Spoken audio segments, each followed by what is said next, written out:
9-9 when we meet again on Tuesday. That'll do it. Wow. The Lakers, again, 108-102 the final. You saw the graphic there. When you look at the West standings now, sitting second in the West. Wow. 2 months ago, right? Like, nobody would have thought that the Lakers would be up there, be a real relevant shot to contend in the West. Well, when you get productivity from Dalton, West Side Connect, yay! 19 points. You know, like, he's been terrific for that team. And anytime you add Luka to go with LeBron, like, the one thing that you can't underestimate is, like, their intellect and their ability to make people around them better. Like, passing people open, making them feel good about their game.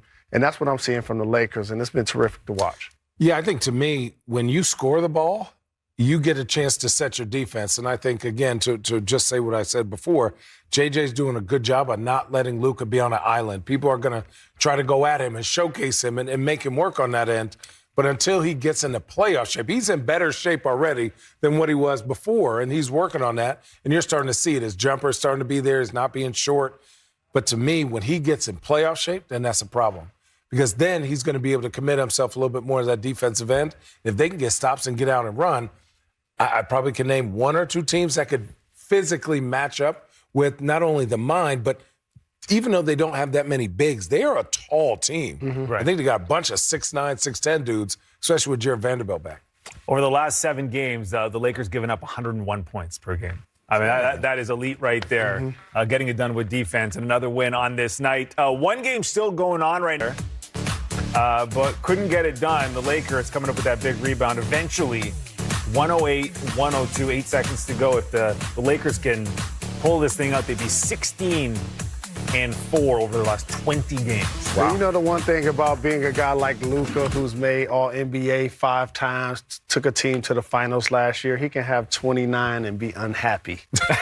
You know what I mean? He's unhappy. He feels like he's playing poorly. And the Lakers have done a terrific job since they added him in particular to find ways to put wins together. Once he starts to feel good about his game, it's going to take their squad to the next level. I mean, did you notice at the end of the game where I said, hey, give the ball to Luka? They were double-teaming him at half court. Like, imagine the open shots that this Lakers team has traditionally not been a good three-point shooter. When you got time to catch the ball, look at the laces, blow kisses to your kids, and then shoot it, it's tough. And then defensively, I think they're doing a really – JJ or whatever game plan they've had is doing a really good job of leaving the worst shooter. They did it versus Denver. They did it tonight versus Chris Dunn. Again, a 22-7 run in the fourth quarter, getting the Clippers back into this game. Kawhi Leonard, 33 points, his first 30-point game of the season. I mean, this has been a fantastic one all around. It has, and if you're Chris Dunn late in the game, you're 7 for 11 from the floor, you got to step up and shoot that thing with confidence. Because as we talked about in the studio, he was open for a reason. 1 of 5 in this game for threes. He was open for a reason. You got to knock that down. Yeah, wide open. Also, Bron, you have Luka next to you. Gabe Vincent, I promise he's okay.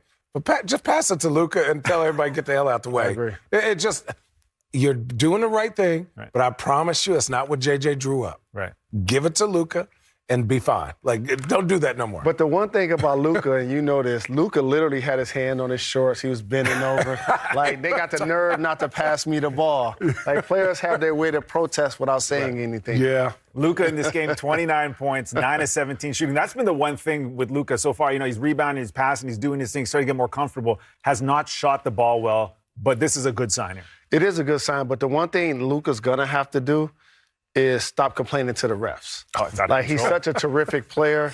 He's so very outstanding at the game. Once he starts to allow the officials to, like, call the game and don't criticize them after every play, he will actually get calls, and that's going to boost his numbers. Man, I know this is going left field, but Kawhi Leonard, we were just talking about it. Yeah.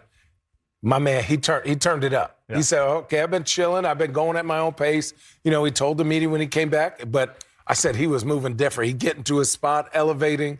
Defensively, he's there. He had a couple good tip-ins. He fell down. I thought he was hurt, but he was fine.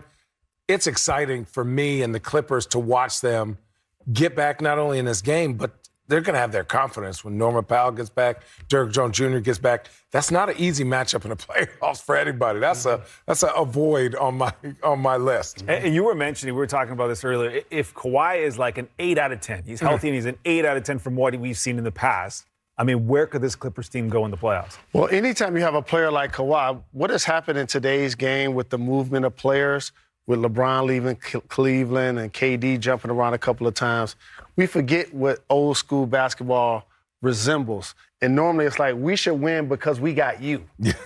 Okay? So we're going to build everything around you. And Kawhi is that guy for the Clippers. You imagine? About the kind of the game on top of the winning streak and, again, kind of holding an opponent to that pretty consistently low scoring total relative to kind of current NBA. What has been consistent here that you saw again tonight?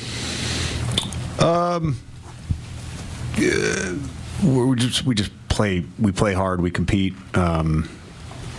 Tonight wasn't perfect with some of the execution stuff, but we more than made up for it with our effort at times.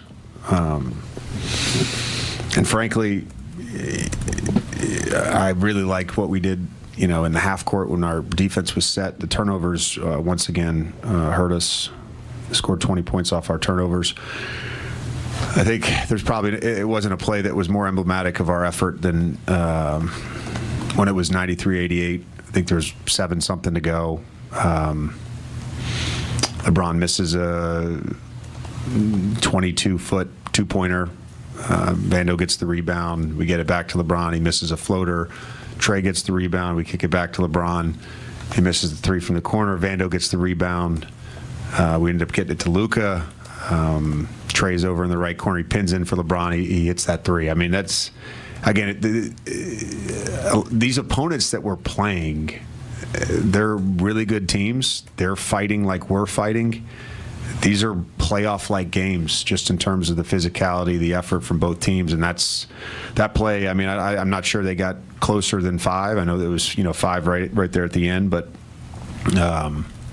that was a massive play for us in a stretch where, look, we're having to play lineups just because of injuries. We're having to play lineups where we don't have a ton of shooting on the court, and teams are able to load up. They're reading everything.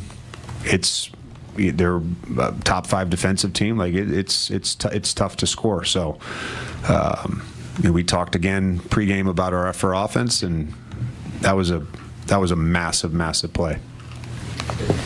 There are things I think you can't know about players until you have them as a teammate or something like that. And you had kind of mentioned the importance of these Luka blackouts in Denver. I think he made 2 threes and was like instantly yelling at the Clipper bench. Dunn got a little bit of it later. Seemed like everybody pretty much on the court got some of that energy from him. Spiritually, what do you think that did for your team tonight, his sort of fire and intensity? Yeah, I think the way he started the game got us going on that end. And then it just seemed like throughout the game, when we needed a bucket, when we needed him to draw a second, third defender at times, he was able to make the right play, minus the 6 turnovers. But he played fantastic tonight. And again, it was that verve and that spirit of competition, but also just something that is, maybe it's an inner demon, I don't know, but it comes out, and it's fantastic for us when it does.